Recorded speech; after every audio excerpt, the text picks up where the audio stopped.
ඔන්න ළමයි පොල් ගාන මැෂින්. ඔන්න කට්ටිය අහපු පොල් ගාන මැෂින් ටික තියෙනවා. ඕගොල්ලන්ගෙන් පොල් ටික ගා ගන්න මේ මැෂින් එක කිසිම කරදරයක් නැතුව පාවිච්චි කරන්න පුළුවන්. අපි බලමු දැන් මෙන්න මේ පොල් ගාන මැෂින් එක කොහොමද කියලා. මෙන්න තියෙනවා සිංගලාගේ බ්‍රෙග්නිස් පොල් ගාන හිරවණි. මෙන්න තියෙනවා ඉස්සරහා ඔයගොල්ලන්ට. අපි බලමු දැන් මේකේ තලය කොහොමද කියලා. මෙන්න තලයේ තියෙනවා. මේක තියෙන්නේ මල නොබැදෙන සුදු යකඩ තලයක් තමයි මෙන්න මේක තියෙන්නේ. මෙන්න මෙතන තියෙනවා ස්විච් එක. ඕගොල්ලන්ගේ වැඩ කරන ස්විච් එක.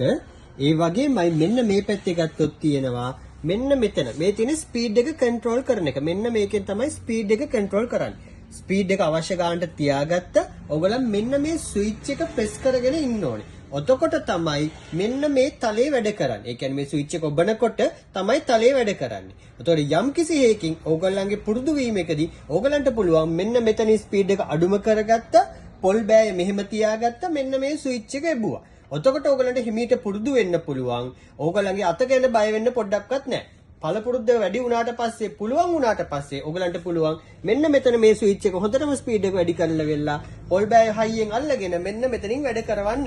ඔන්න බලන්න ස්පීඩ් එක මෙතන අඩු කරලා තියෙන්නේ. අඩු කරලා තියෙනකොට ඔන්න බලන්න තලයේ කැරකෙන විදිය. තලයේ කැරකෙන්නේ හිමින්. ඔයගලන්ට පොල් බෑය මෙහෙම තියාගන්න තමයි තියෙන්නේ. ඊට පස්සේ අපි දැන් බලමු ස්පීඩ් එක වැඩි කරලා. මෙන්න මේක ස්පීඩ් එක වැඩි කරාම මෙන්න මේ විදිහට ඔන්න බලන්න වැඩිම කරලා තියෙන්නේ. ඔන්න බලන්න තලයේ කැරකෙන විදිය. ඔන්න බලන්න වේගෙන් කැරකෙනවා තලයේ. හොඳටම වේගෙන් කැරකෙනවා. ඉතින් ඕගොල්ලන්ට පුළුවන් මෙන්න මේ විදිහට මේකෙන් වේගය අඩු වැඩි කරගන්න මෙතනින් පුළුවන්. ඉතින් ඔයාලටත් මෙන්න මේ පොල් ගාන හිරමනේ අපෙන් ගන්න පුළුවන් 12790ට අවුරුද්දක සිංග කම්පැනි වරන්ටිත් එක්ක. ඉතින් ඕඩර්ස් තියෙන කට්ටිය අපිට කතා කරන්න මේ ගානයි වන්නත් පුළුවන්. කුරියකින් ආවම පේමන්ට් එක ගෙවලා එතනින් ඔයගොල්ලන්ට ප්‍රොඩක්ට් එක ගන්නත් පුළුවන්. නැත්නම් පාන්දුර අපේ ෂොප් එකට ඇවිල්ලා මේ ප්‍රොඩක්ට් එක ගන්නත් පුළුවන්. ඒ වගේ අපේ වීඩියෝස් බලන්න අපේ පේජ් එක ෆලෝ කරන්න පුළුවන්. හැමෝම ෂෙයා කරන්න, ලයික් එකක් කමෙන්ට් එකක් දාන්න.